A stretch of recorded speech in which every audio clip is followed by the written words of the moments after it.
Welcome to Patty's Place, a place where we will talk about grief, dementia, and caregiving. I named this podcast Patty in honor of my mom who passed away from dementia about 2 years ago. I'm your host, Lisa, so I wanted to create a place where people know that they are not alone when they are going through all of these difficult times.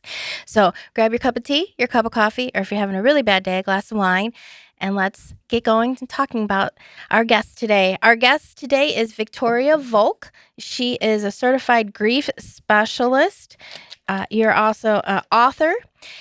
You're a creator and podcast host of Grieving Voices. You're a Reiki master and a certified biofield tuning practitioner and a UMAP certification coach and end-of-life doula. So welcome. Thank you for having me. Yes, I'm very excited. There's so many things to talk about with you. So let's start with, what is an end-of-life doula? An end-of-life doula is the person that bridges the gap between the caregiver and the care team and the individual who is receiving hospice care or, the patient. So you come in towards the end, or how does that work? Well, so in an instance like where someone is in hospice, I'll use that as the example. Oftentimes people enter hospice at the very end, but what people don't understand or realize maybe is that you can actually be on hospice even a year before you get close to passing. Yeah, I didn't realize that either, because when my mom had hospice and at the time, my dad and I weren't sure if she would be ready for it, but they told us that they can be accepted into 6 months up to 2 years or longer for hospice. Yes, I think the misinformation is that you have to be like close to actively dying before you are on hospice, and that's not the case. No, it's not, and they are just I cannot talk more highly enough for hospice. They are just wonderful for everything that they do for it. So then, an end of life doula would kind of come in and help the actual patient with it. They're the advocate for the patient first and foremost. Okay. But then also can bridge the gap between, the family and their questions and things like that when the care team is unavailable, or to explain things maybe in a different way. But more so than anything, it's to bring understanding to what is happening, to be an advocate for the patient as far as their wishes. Really, my training actually, so my father actually passed away of cancer when I was a child, and he passed away in a nursing home. Okay. This was, late 80s. Hospice wasn't what it is today, and resources, very rural community as well. And so that what the training enlightened me in is that it is possible to have like a dying wish, right? It's like your dying wishes. Like, do you want to be bathed when you die? Do you want your family to bathe you? Do you want soft lighting? What kind of music do you want to be playing? Who do you not want to see? So an end-of-life doula can also be a gatekeeper to visitors, because it would be difficult, right, for family to say, I'm sorry, but they do not wish to see you, right? It's a little bit easier for an end-of-life doula to be the advocate for the patient. And then you create even more drama with that. Right. So, like I said, they're like the buffer and the bridge and kind of all of those things. I like how you said about the music, because I ended up being with my mom. I was with my mom all the time, but that last week, I spent the night with her. She was in memory care, and pretty much almost every night I would play her favorite music. She had picked out the music she wanted for her service. I would play that, but then I also just played all the different music I knew she loved through the years, because I thought, well, I know she could still hear me and I would talk to her, but I thought she loved her music, so I thought that would give her peace too with it for that. I think that's really cool. Actually, when you were describing the end of life doula, I just remembered. I don't know if you ever watched the show The Pit on HBO. I have not. I haven't yet. They actually, in the season 2, a couple episodes ago, they had they portrayed it end-of-life doula with a woman who had had Nice. cancer. Yeah. So it was with that. So I think that is important to help, with the patient and the family at the time. What would you say is the definition of grief that most people likely have never heard before? Grief is the loss of hopes, dreams, and expectations. It is Mhm. anything that you wish would be or could be different, better, or more. I like that definition because yeah, It's a lot of things. it It's a is. lot more than just about death. Yeah, it's all those secondary losses and things like being able to pick up the phone and call that person or go shopping or anything, watch TV with them with that. Or a loss of health, Yeah. or a dream, Mhm. or finances, Yeah. um, moving, Yeah. new Yeah. job, different job, losing your job. Mhm. Yeah, there's a lot to it with that. So, what would you say is grief recovery? Grief recovery is a method, an evidence-based method to recover from the emotional pain of loss of any kind. Okay. And so I'm a advanced certified grief recovery specialist, Okay. and that's kind of a mouthful, but the advanced part means is that I can work with individuals online. Mhm. But with this method, we walk through a process that takes people through their most difficult relationships. Um, they don't have to be dead, right? Like Yeah. that's grief. No one has to die for us to grieve. So and often my clients and even myself, I've worked through relationships with people living in my life because it's difficult to have the emotional honesty sometimes with people who, I mean, have you ever tried to have a deep emotional be emotionally honest with someone who's unhealed in their own heart? Yes. It's Yes. very difficult, It is right? very difficult. Yes. Yeah, you probably get a lot of defensiveness or reactivity instead of responding, and it's Mhm. really difficult to listen to hear, and so this work is really about sweeping your own doorstep.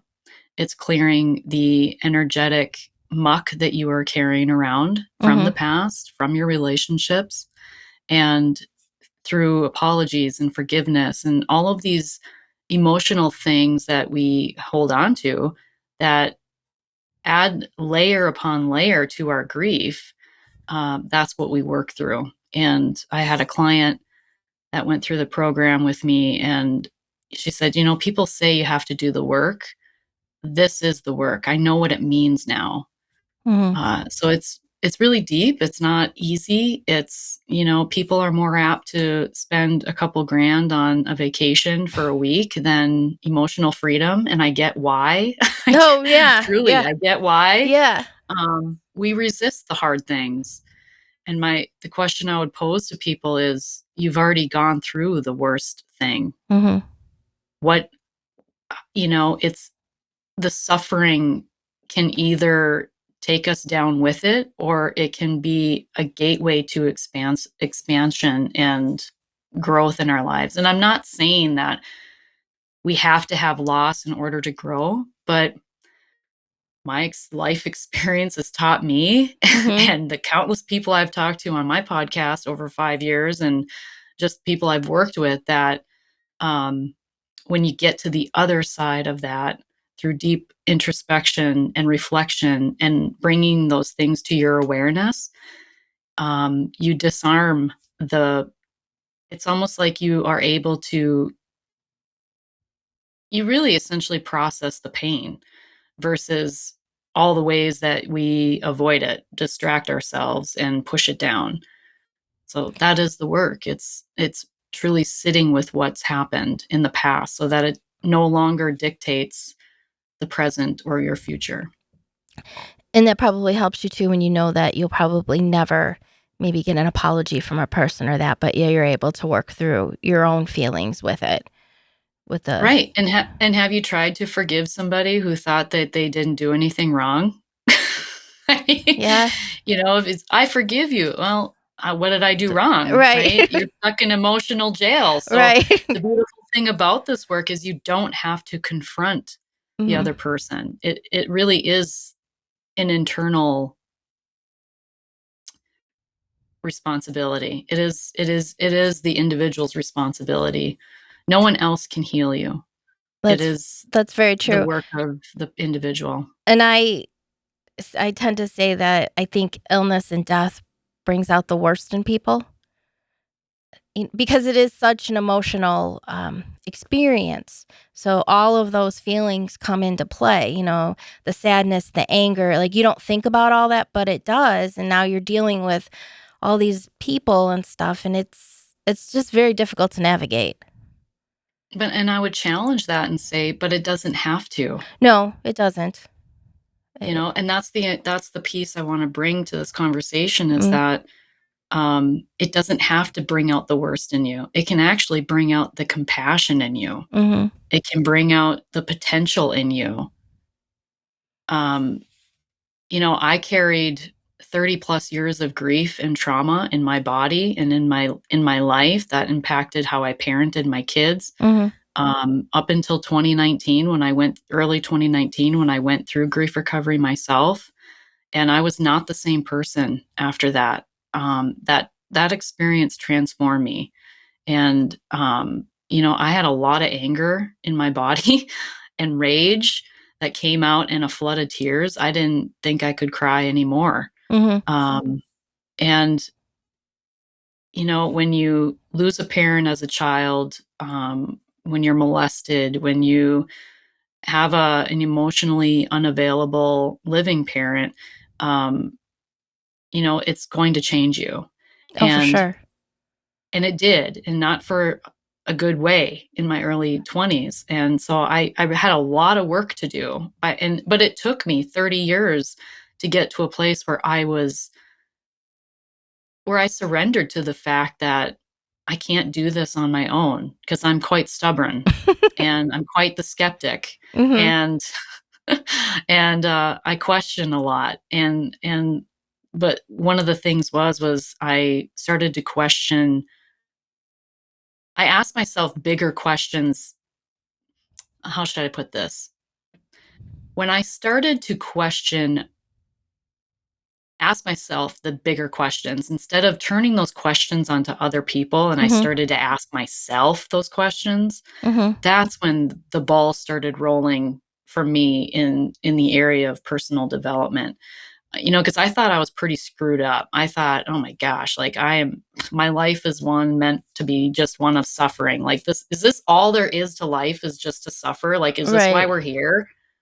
And that question, like, or that feeling, I guess I should say, um, along with all that anger and having another loss. It was actually my father's uncle, or excuse me, my father's brother, my uncle, who, when my father died, I also lost that entire side of the family. They were no longer in our lives. Mhm.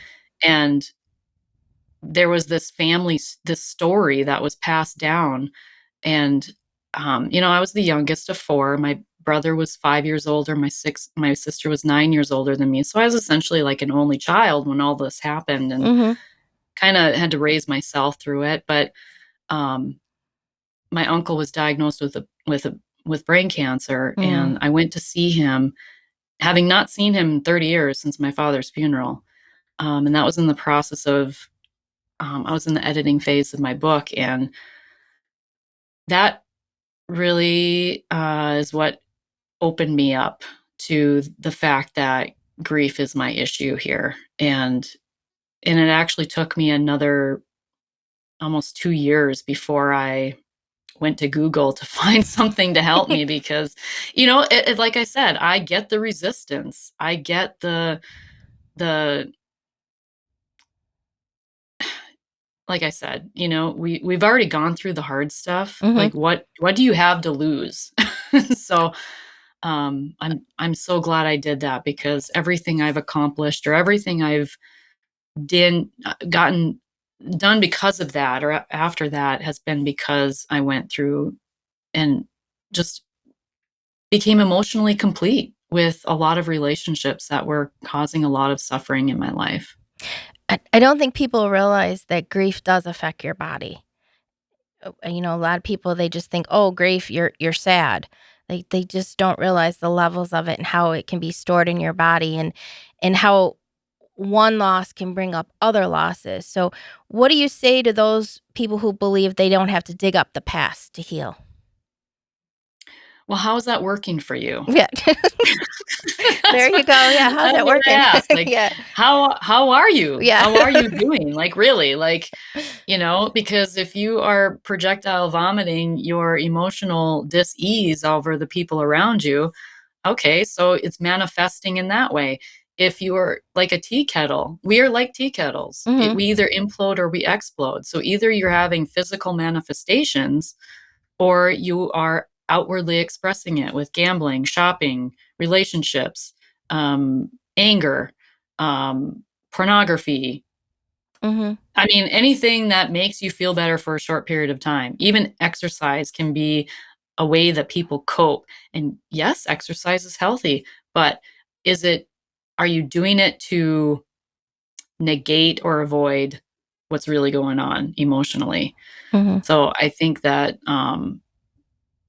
again, it comes back to asking ourselves those questions. We kind of live life on autopilot, I think sometimes. We get, in the motions of life, and we just do not ask ourselves the deeper questions. 'Cause it's hard. You know, It it is. is hard to. Because once you know the answer, Right. but it's like acknowledging it, well, now you gotta do something about it, and even not doing something about it is a choice. Yeah, I think it makes me think of my mom because my mom had a lot of traumas in her life.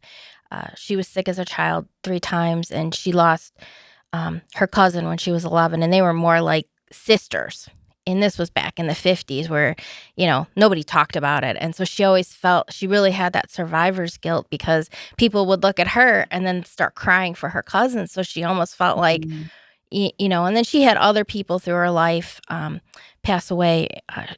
Both her parents, my grandparents died young, and just she tended because I think what she did is she took a lot of her grief and she wanted to care for people, so she tended to, whether it was friends or coworkers or whatever, they tended to come to her, and she really tried to give people peace and healing. I think probably because she didn't feel that as a child when her cousin died, and that was just because that was the 50s. We just don't talk about it. We move forward, with it. So she tried to always, especially with illness and that, she really wanted people to feel some peace and to heal, and like she was there for people to talk about it. She was very open about talking about illness and things like that with it. Sounds like she was a light worker in her own time. She probably was, although she probably didn't know it. Yeah. An empath, yeah. Yeah. Oh, definitely. Yeah, she felt things very, very deeply with that. And I think that's why for me, she taught me a lot of that. She used to always say with people with cancer, it used to drive her crazy when people would say, they're just not fighting hard enough. They're giving up. And my mom Mm, would always say, people, their body gives out. They don't give up. There is a difference. They used to, she would get so angry about that. She's like, stop saying that. She would be like, uh, well, and who's saying that, right? It's right. the families or the loved ones who cannot comprehend their life without that person. Yes. We are taught how to acquire things and people, not what to do when we lose them. And so I Yes. think that's the biggest reason why people resist going into hospice earlier, is because the family is in denial. Yeah. I don't think, I know, this was my training. The family is in denial of what is happening. And when you can get past your own emotional stuff, and come to, not, it's not even acceptance, but embracing what is happening Mm-hmm. with your loved one, that's when you can have deep and rich conversations. And you know we s- and at end of life, so many people spend so much wasted time talking about the logistics, like the bills, and Mm-hmm. you have all this, the stuff, the financial stuff that you have to address, and all. So look at all that wasted time. If all of that could be settled, and this is, estate planning people, like, and end of life doulas, we get this because it's kind of like we're partners in helping people understand that getting your affairs in order early is a gift to your family, to your loved ones, It to it yourself. really is. I was very grateful that my parents did have the powers of attorney and all that, and they did it because of something that happened with one of our family members, and that made them go, "Oh, wait a minute." They didn't, and because I'm an only child, they're like, "We don't want you to be in this situation. We wanna," and they told me all about it. I knew where everything was and stuff. So I was grateful for that. And I don't think too, getting circling back to hospice, I don't think people realize how much hospice does for the caregivers Mhm. and how much they help and make it easier. Like I had no idea, that they were able to, like, they brought in the power recliner for my mom. They brought in the hospital bed. So many people think it's like boom, it's right there when right before you're dying, and it isn't. Mhm. And they don't take away their medicine. They make them comfortable. And Mhm. it made it very easy for me and my dad because we knew what my mom's wishes were. Like when and it is hard. They were asking, do you want a DNR? Do you want a feeding tube and all this? And we were like, no, because we knew that's what she wanted. Uh, with it. I mean, it's a hard conversation, but I am grateful that my mom and my dad have had those conversations with me. And do you in recognizing how important that is, because knowing that that was her wish, you had to accept that, right? You Yes. you were forced to accept that this was gonna happen, and this was going to be the process that was going to be followed, rather than, "I can't see you go, I don't wanna lose you, so let's do everything possible to keep you alive, regardless of, how you may feel about it," right? And I Right. think that's the im and that's the importance of having those conversations, the hard conversations, right? Yeah, and then it always comes back to that quantity of life versus quality of life, and and it is hard to look at it when you're in that situation to be like, this is not a quality of life. This is not what this person would have want. Are they really living? You know, and even with my mom's dementia, I could see how she progressed more and more and more. Where like she just, things that happened, I was like, oh, Mhm. she would never want, like, the fact that, she was having accidents, like she would never have wanted that to happen. So in some ways I was glad that she didn't realize it because that's just not what she would have done with it.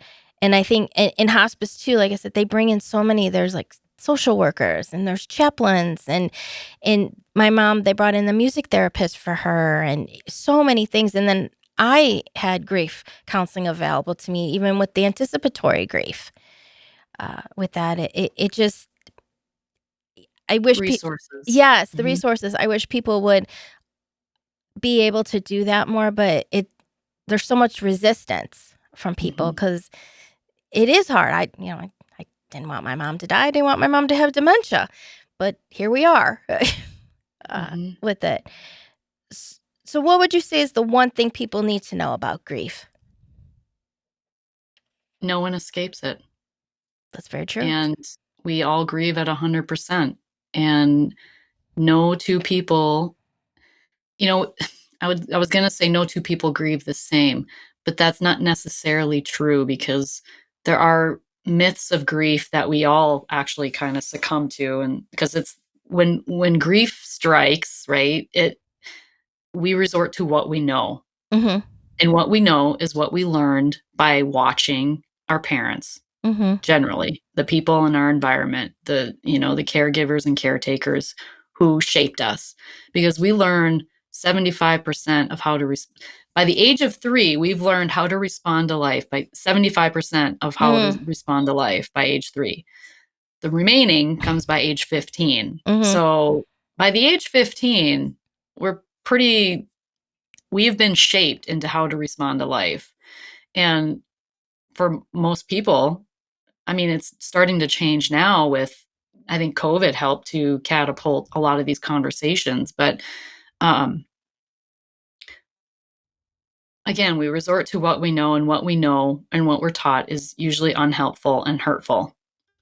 So, when a child loses a pet, Mhm. often that's one of the first losses for a child, is a pet. Mhm. "Well, don't worry, we can get another dog. We'll just replace the loss. Don't feel bad, we'll replace the loss." So one of the myths is don't feel bad. Another one is replace the loss. There's two. Or so then the child learns that, well, I can't talk about my dog or my, because my parent, you see the response in the parents, right? They don't know how to handle it. And so the Right. child learns to grieve alone then. That's Right. another myth, grieve alone. Yeah. And we all have heard the phrase time heals all wounds, right? Yeah. That's another myth. Right. And we also know that many people tend to keep busy, Mhm. Yeah.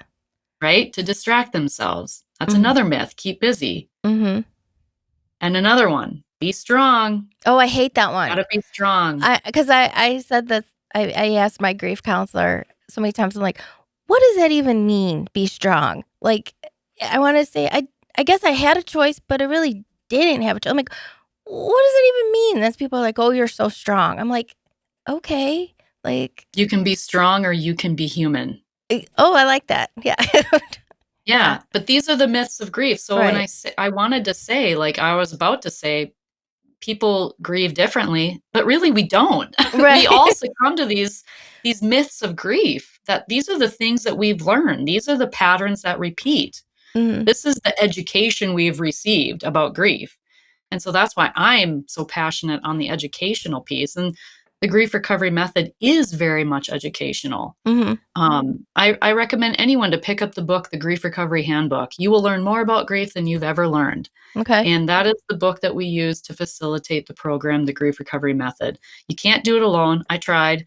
Um, I did. I signed up for the training and I thought this is what's going to help me and I can help other people. And it was going to be a 5-hour drive and then it was canceled. Mm. And I thought, oh my goodness, like, and then it was like the universe asking me, how bad do you want this?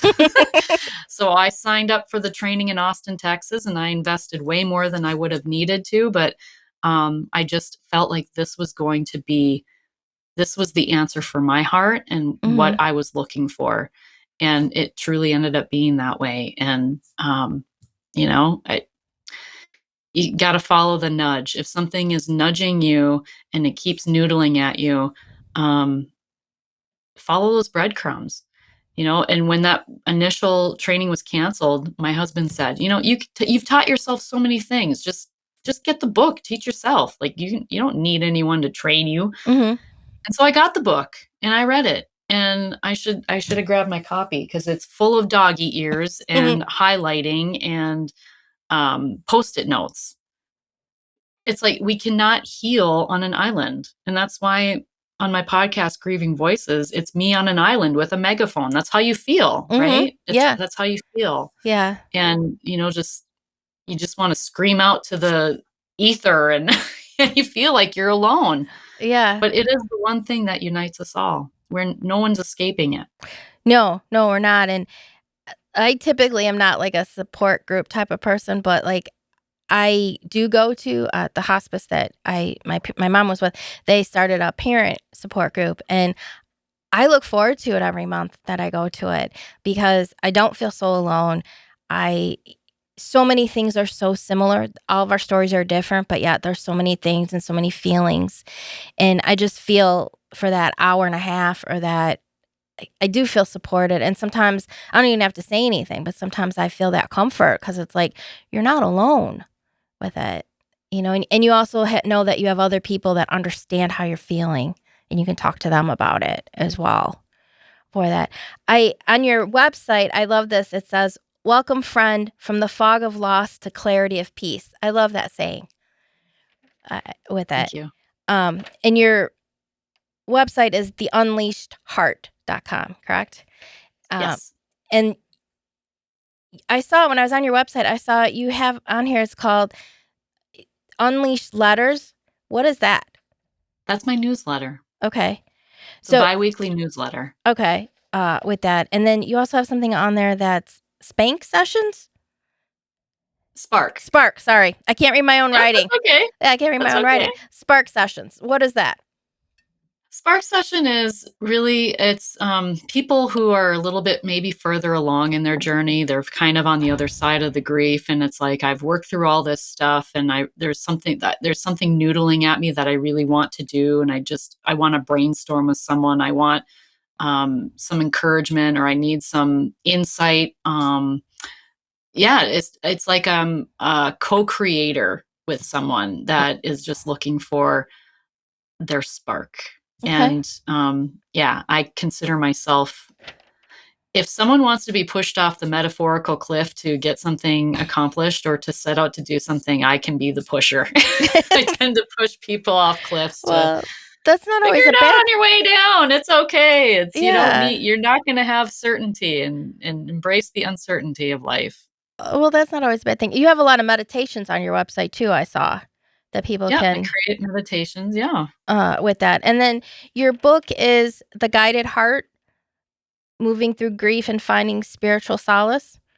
Yes. So, Yep. That was before grief recovery. oh, okay. Oh, I would write a very different book now, Okay. because Alright. I actually mentioned the stages of grief, and Yeah. there are no stages. I Yeah. actually had Ken Ross, the son of Elizabeth Kubler-Ross, whose Yes. work is, yes. So Ken Ross was on my podcast, and we talked about that actually. And her work was about with people on hospice and Yeah. terminal illness. Yeah. Yeah, I didn't realize that either till I went to hospice, and they explained it, that was actually, she wrote it as the stages of people who are dying, but Hmm. somehow it just all became, "Oh, this is your stage of grief," and it's like, no. Pop culture just ran with it Exactly. everywhere, Yeah. even The Simpsons. Yeah. Uh, so why do you think boundaries are important while you're grieving?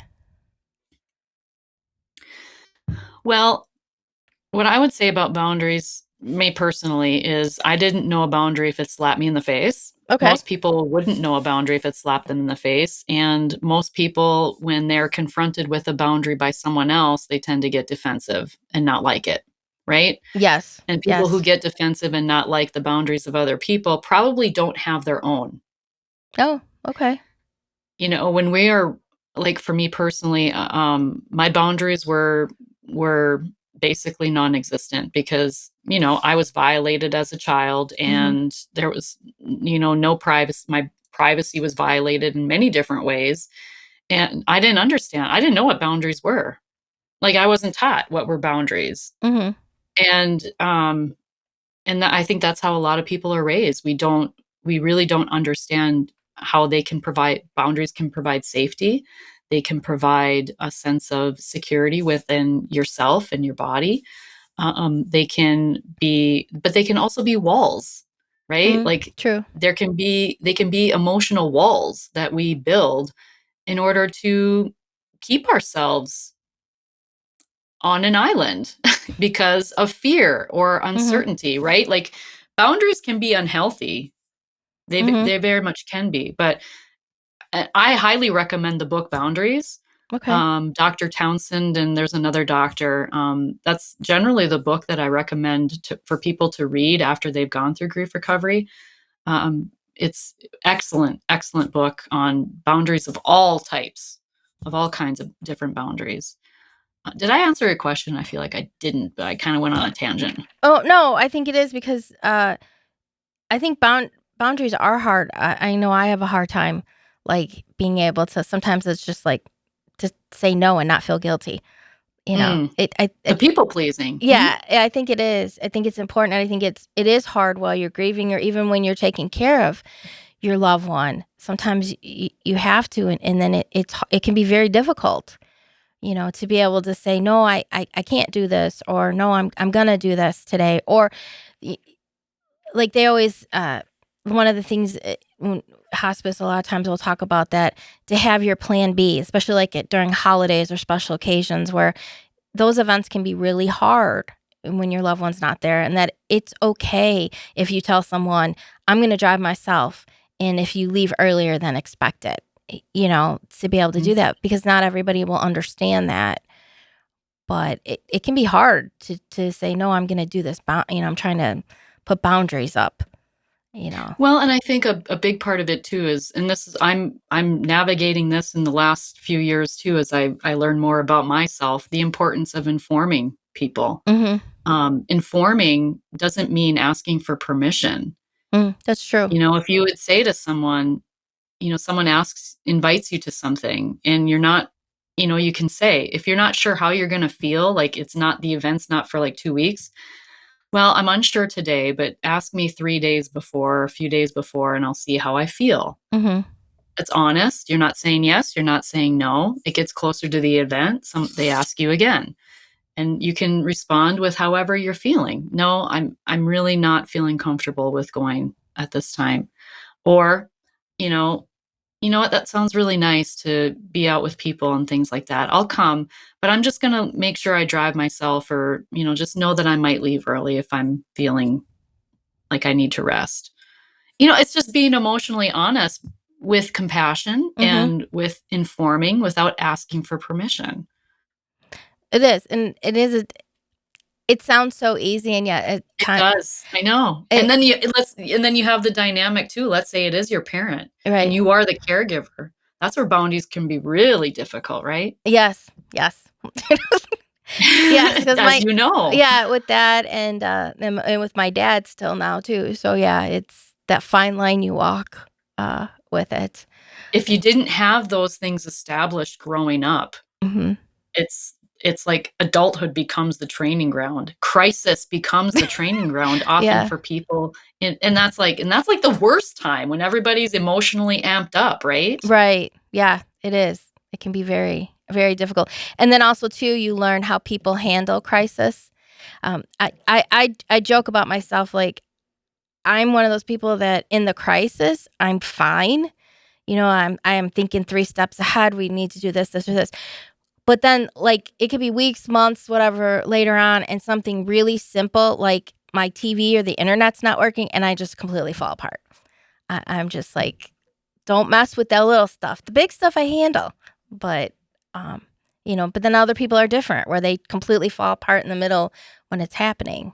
And that can be It's hard. like Hard, dying by a machete versus 1,000 paper cuts. right? Yeah, and that's hard to navigate too. When you're with all this, going That was through. probably a very bad analogy, but it's Right. it's that, like, eventually the same result is going to happen, right? You Exactly. Yeah. collapse.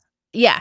Yeah, that's what I said. I can handle all that, but don't mess with my TV. I'm just like, I literally fall apart. I'm like, I'm like, oh my God, this is insane. But but everybody's different, with that as well. And to circle back when you were talking about pets and things like that too, I think it's important. And yeah, you can't replace the pet. Like, you can get another dog or cat, but that particular one that passed will always be in your heart because they're all different, you know? Mhm. And they also can help with healing too, I think. They're very therapeutic, those puppy dogs. Oh, I replaced the loss when my youngest started kindergarten. I was actually closing my business I had at the time. I That's when I started to blog and write and things like that. And Mhm. I had my identity wrapped up in being a parent and being a photographer at the time. And so, like, those things ending, I didn't know how to cope with that. And I thought, I need a dog. Like, I said to my husband, I think I need a dog. And I did all this, and I know now it was just like this, it was a way for me to distract myself, give me something else to focus on, and to feel better. So yeah, I replaced the loss. Well, And we still have him today. He's see? 12 years old and he's a fantastic dog because Yeah. poured hours and hours into research and how to choose a dog and all this stuff. And Yeah, I mean, there is no replacing him. He is like exactly. the perfect dog. Yeah. Yeah, yes. I always say the whole world can turn against you, but your dog will always be there for you with it. That's true. That's Yeah. very And true. that's why it is a devastating loss. It is a loss of a family member, a companion. Mhm. And I do have a program for that. It's on my website, Yeah, so a your website DIY program. is theunleashedheart.com, and so you have many different programs that people can go to and work with you as well, correct? I can meet you where you're at. Okay. A variety of different things. Lots of free stuff too. Oh, free stuff is always good. We like that. Yeah, So, ebooks. Yeah, there's a free energy quiz. There's a grief quiz. There's the grief quiz kind of matches you with where you're kind of at with the service I offer. Kind of okay. as a matchmaker in that way. Like, where are you in your grief? But yeah, there's something for everybody there. Okay. Well, thank you so much for joining us. This has been a very I've learned a lot in this conversation. So I I'm hope glad. I hope I really just wanna leave people with the fact that suffering is, sometimes of our own doing, mm, and it doesn't have to be that way, and I just want people to understand that, the worst has already happened, and to hold on to the hope that there can be the sun the regardless if we can see it or not, the sun is shining, it's right? very true. Yes, that's very true. Well, thank you so much, and we will have the website information, on on our website as well too, so people can check out all of your services that they can work with you for. So So, thank you so much for having so hopefully you've enjoyed your cup of tea, your cup of coffee, or your glass of wine if it was a really bad day, and hopefully you've learned a lot today, and most importantly, you are not alone in all of this. And please join us for another episode of Patty's Place.